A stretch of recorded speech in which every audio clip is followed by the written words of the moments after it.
When we're having you install your conduit mounts or your rail mounts or your roof penetrations, we're always saying align it with the drip edge. And that's important, and I want to talk about that for a second. This is typical composite shingle roofing, and these are the drip edges. It's the bottom edge of each course of shingles.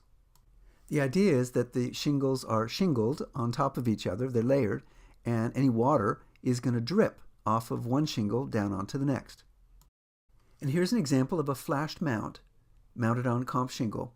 And what I want to talk about applies to any kind of flashed mount, not only the rail mounts, but also the conduit mounts and maybe any roof penetrations that have flashing.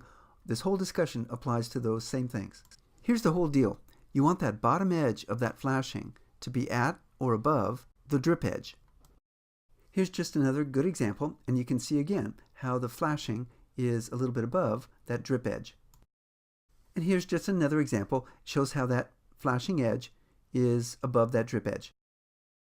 Just showing another example, this shows the flashing right on the drip edge, and that's okay too.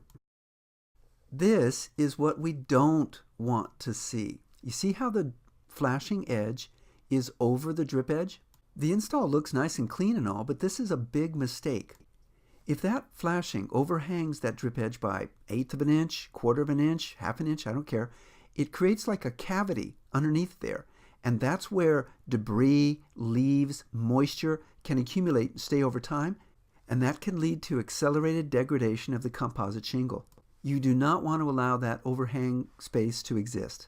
And so that's really my main point. That's why in our instructions, we tell you when you're putting in these flashing devices to align them down to the drip edge. It can be a little bit above in the real world, but don't have it go below that drip edge. Hey, thanks for watching the training video using Interplay's simulation-based training program. You can keep watching our solar videos by clicking on the link to your left, or stay up to date on our latest solar snacks by subscribing on your right. To learn more about how the STP provides critical team training and helps you build an onboarding program at your company, please go to interplaylearning.com.